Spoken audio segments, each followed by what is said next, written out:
Meus amigos, shalom no coração, sejam todos muito bem-vindos ao nosso devocional. Hoje estou falando aqui um pouco mais baixo, que eu estou num lugar diferente da casa, então para não atrapalhar a vizinhança, eu não estou impostando tanto a voz, mas eu te agradeço por você estar aqui conosco de segunda a sexta, 7h30 da manhã, sempre começando o dia mergulhando na palavra de Deus. E se você é novo ou nova por aqui, eu quero te convidar desde já para você se inscrever no nosso canal e para você entrar no nosso grupo exclusivo no WhatsApp, que é fechado, não vão ter conversas que vão te incomodar, não vai encher sua caixa de WhatsApp, é única e exclusivamente para enviar o link dos devocionais todos os dias, minutos antes da nossa transmissão começar, você recebe na palma da sua mão o link do WhatsApp e permanece dessa forma constante conosco, tá bom?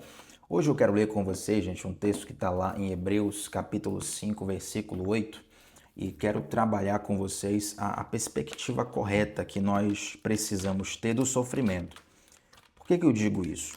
Eu quero já começar a falar com vocês sobre isso, mas antes vamos ler o texto para ter como base e a gente entender algo que aconteceu na vida do próprio Jesus. Inclusive fiz um post recentemente no Instagram falando sobre como Jesus ele foi a pessoa certa, na hora certa, fazendo a coisa certa, da forma certa, para o propósito certo. E ninguém sofreu mais do que Jesus. Então, esse Jesus, que é o nosso Senhor, chamado de servo sofredor, chamado na Bíblia de homem de dores, ele tem muito a nos ensinar sobre o sofrimento. Então, vamos lá para Hebreus capítulo 5, versículo 8, diz assim, ó: embora sendo filho, e você vai ver na sua Bíblia que a palavra filho está com F maiúsculo, ou seja, uma alusão a Jesus. Embora sendo filho, aprendeu a obediência por meio daquilo que sofreu. Verso 9: e tendo ele sido aperfeiçoado, veio a ser o autor da eterna salvação para todos os que lhe obedecem. Então, olha que interessante. Existem poucas certezas na vida, não é verdade? A morte é uma delas. E o sofrimento, com certeza, é uma delas. Todos nós sofremos.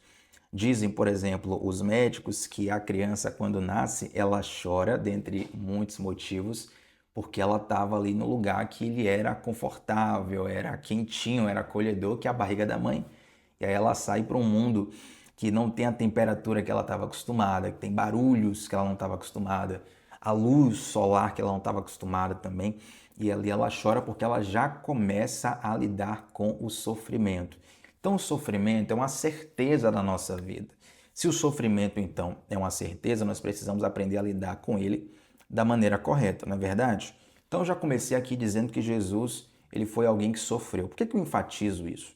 Porque nós vivemos numa sociedade tão doentia que a gente evita sofrimento a qualquer custo. Muitas vezes, por exemplo, nós procuramos tratar os nossos problemas emocionais com remédio.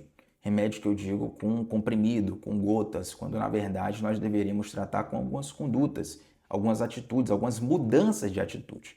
Claro, eu não sou contra o uso de remédios, né? A gente pode ver, por exemplo, na psiquiatria como o remédio é essencial para trazer ali um reequilíbrio químico, bioquímico para o corpo humano. Mas o que eu digo é que ao invés de nós enfrentarmos a tristeza, de enfrentarmos os dias ruins, de lidarmos com ele de uma forma saudável, a gente tenta mascarar isso se enchendo em excesso de remédios, né? Então o que é que isso nos mostra? É que nós tentamos evitar o sofrimento a qualquer forma.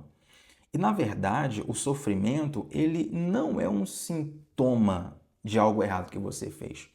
Existem vários tipos de sofrimento. Tem um sofrimento que é de fato consequência de uma decisão ruim que você tomou. Você toma ali uma decisão ruim, vai sofrer por aquilo, é natural. O devocional de hoje não é sobre esse tipo de sofrimento, porque esse dá para evitar. Se você não errar, você vai evitar esse sofrimento. Mas tem um tipo de sofrimento que, além de não poder ser evitado, ele é necessário para o seu crescimento. Tem tipo de sofrimento, tipo de sacrifício que você vai ter que fazer, que ele é necessário para o teu crescimento. Então, para você crescer, você vai ter que passar por isso. E o próprio Jesus, a Bíblia vai dizer aqui onde nós lemos, que o Deus Pai, ele aperfeiçoa o Jesus homem por meio de sofrimento. Então, o sofrimento é uma escola de Deus. Mas sabe quando é que o sofrimento se torna insuportável? É quando, primeiro, ou ele não tem propósito, tá? Aí ele se torna insuportável, ou segundo, quando o benefício, o alvo, o objetivo daquilo tem um custo-benefício que não vale a pena, né? O que é custo-benefício? Você pensa assim, olha, se eu sacrificar 8 horas do meu dia para trabalhar, eu vou oferir um ganho no final do mês. Com esse ganho eu vou me alimentar, eu vou pagar minhas contas, eu vou poder me divertir um pouco. Esse sacrifício, esse sofrimento de 8 horas trabalhando, vale a pena? Vale. Então você trabalha até com o que você não gosta, muitas vezes, pela necessidade que você tem de pagar as contas e de se sustentar, correto? Agora vamos supor que você vá trabalhar, alguém te faça uma proposta de trabalho de 20 horas por dia, ganhando menos que um salário mínimo e distante da sua família. Aí você pensa, peraí, qual o custo-benefício disso aqui? 20 horas por dia para ganhar menos e para ficar distante da sua família. O que é que você pensa? Não vale a pena. Então, o sofrimento, ele se torna insuportável quando ele não vai desaguar num propósito. Se você não tem propósito, de fato, o sofrimento não vale a pena. Se você for pegar a rotina de um atleta de alto nível, o tanto que ele abre mão de diversos prazeres da vida, o quanto que ele abre mão de diversos tipos de alimentação, o quanto ele abre mão de diversas coisas que ele poderia usufruir, mas não usufrui porque ele é um atleta de alto nível, ele tem um alvo, ele tem um propósito. Talvez você, que não é atleta, se você for incorporar a rotina dele, vai ficar muito pesado para você. Não vai fazer sentido. Porque um atleta, a gente está até no ano olímpico, né? Um atleta, ele tem a corrida pelo ouro, pela medalha de ouro, pelo reconhecimento, pela sensação de vitória e muitas vezes pelo benefício financeiro também que isso vai trazer para ele e para sua família. Mas para uma pessoa normal, talvez não valha a pena ter uma rotina sacrificante de exercícios físicos, porque essa pessoa não vai oferir os mesmos objetivos de um atleta. Ou seja, quando você tem um propósito, fica mais fácil suportar o sofrimento do processo. Quando você tem um propósito, fica muito mais fácil passar por esse processo de sofrimento que visa o teu aperfeiçoamento. Então, vários sofrimentos da nossa vida, de fato, eles vêm por conta de erros nossos. Isso é uma coisa.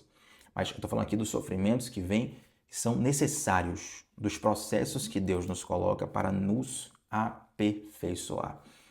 Tem um livro, inclusive, que eu indico, da Elizabeth Elliot, e o nome desse livro é O Sofrimento Não é em Vão. E eu quero encerrar esse nosso devocional com a seguinte ilustração. Dizem que quando a mulher ela vai ter um filho de modo natural, né, tem um parto natural, perdão, tem um parto cesáreo e tem um parto natural. O parto natural, a mulher vai sentir ali, para nós homens, que nunca vamos sentir isso, graças a Deus, para nós homens, seria o equivalente a quebrar 20 ossos do corpo humano ao mesmo tempo. Né? E essa, obviamente, é uma dor que é difícil de descrever. Se você é mãe e está me assistindo, talvez você diga assim, Thiago, eu nunca passei por nenhuma dor semelhante na minha vida. Raramente, assim, tem um caso ou outro que a mulher não sentiu tantas dores no parto, mas o normal é sentir nas contrações do parto. Aperta ali um sofrimento muito grande. Mas todo aquele sofrimento, que muitas vezes tem uma dor, que é uma dor inigualável na vida, quando a mãe pega o bebê no colo, né? Pegou ali o príncipe, a princesa dela no colo, olhou pro rostinho do bebê, o bebê, muitas vezes ele nem abriu o olho direito, né? Tá com a carinha toda amassada, mas para a mãe aquilo é uma realização tão grande que ela olha para aquilo e fala assim, olha, eu passaria por tudo isso de novo, se fosse necessário, por conta do prêmio que eu recebi. Ou seja, o valor de ter o filho nos braços, de olhar para o rosto do filho, desfrutar daquilo, é um valor impagável. A dor se tornou muito pequena, por quê? Porque o propósito é maior. Entende? Então, ao invés de buscar viver uma vida evitando dores, aumente o seu propósito. Amplie a sua visão de propósito. Porque quando você amplia a sua visão de propósito, toda dor se torna mais suportável. A dor não vai mudar. O que vai mudar é você. Você vai ressignificar o propósito na sua vida e a partir disso você vai poder encarar a dor de um modo muito diferente, de um modo saudável. Afinal de contas, tem dores que nós passamos porque são consequências de erros nossos, mas tem outras dores que não podemos evitar e, na verdade, elas são necessárias para o nosso crescimento. Assim como a mãe passa por esse processo de dor do parto, né? E você pergunta para ela, na verdade você se pergunta assim, essa dor é para matar a mãe? Não, essa dor é para gerar um fruto, para gerar, na verdade, talvez para muitas mães, né, o principal fruto da vida. Muitas mães, a maioria delas vai dizer, olha, a melhor coisa que aconteceu comigo foi ter um filho, ter uma filha, porque aquilo ressignificou toda a vida da pessoa. E dessa mesma forma eu quero te lembrar que se você estiver no centro da vontade de Deus, se você estiver dentro do propósito do Senhor, toda dor que você vai passar, ela será suportável. Por quê? Porque no mundo nós teremos aflições, mas Jesus diz, tenham bom ânimo, vocês venceram o mundo. Você abraça essa palavra? Então vamos orar aqui para fechar esse devocional e que essa palavra seja uma semente que germine no teu coração e frutifique no teu coração, porque com certeza muitas pessoas precisavam ouvir essa palavra exatamente hoje e muitas pessoas ainda vão passar por alguns processos na vida e quando elas passarem, elas vão se lembrar justamente dessa ministração, porque tem dias, parece que a gente não vai aguentar mais, porém quando você tem a visão do propósito, com certeza você vai ser renovado e renovada por Deus através dessa palavra. Amém? Senhor, muito obrigado, Pai, por esse encorajamento, muito obrigado por esse entendimento. E eu quero pedir, ó Deus, que toda a dor que nós sofremos, que nós passamos, todo o sofrimento que nós vivemos aqui, possa, meu Pai, ser ressignificado através do Teu Santo Espírito em nossos corações. Tem misericórdia de nós, nos ajuda, Senhor Deus, a não apenas vivermos a vida conforme a Tua vontade, mas enxergarmos a vida com os Teus olhos, termos a Tua percepção, Pai, dos acontecimentos, dos sofrimentos, das dores da vida, porque sabemos que em todas elas o Senhor ainda assim permanece conosco, não evitando as dores, mas nos ajudando a passar por elas todos os dias. Eu te agradeço por isso, Pai, em nome de Jesus. Amém. Gente, antes de sair desse devocional, primeiro, deixa um comentário sobre como ele falou teu coração e eu quero te fazer dois convites especiais. O primeiro já citei lá no início da transmissão, que é para você entrar no nosso grupo exclusivo do WhatsApp e você entra clicando no primeiro link da descrição. É lá que nós mandamos o link das transmissões dos devocionais todos os dias. E o segundo convite é para você fazer parte da nossa comunidade do discipulado bíblico, onde nós estudamos a Bíblia, os fundamentos da fé e da espiritualidade com mais profundidade, mais tempo, mais material de apoio. E para você entrar nessa comunidade, basta que você clique no segundo link da descrição dessa transmissão, tá bom? Vem com a gente, faz esse investimento na tua vida espiritual. Tenho certeza que vai ser uma bênção na sua vida, em nome de Jesus. Tamo junto sempre, gente. Shalom no coração. Até a próxima. Tchau, tchau.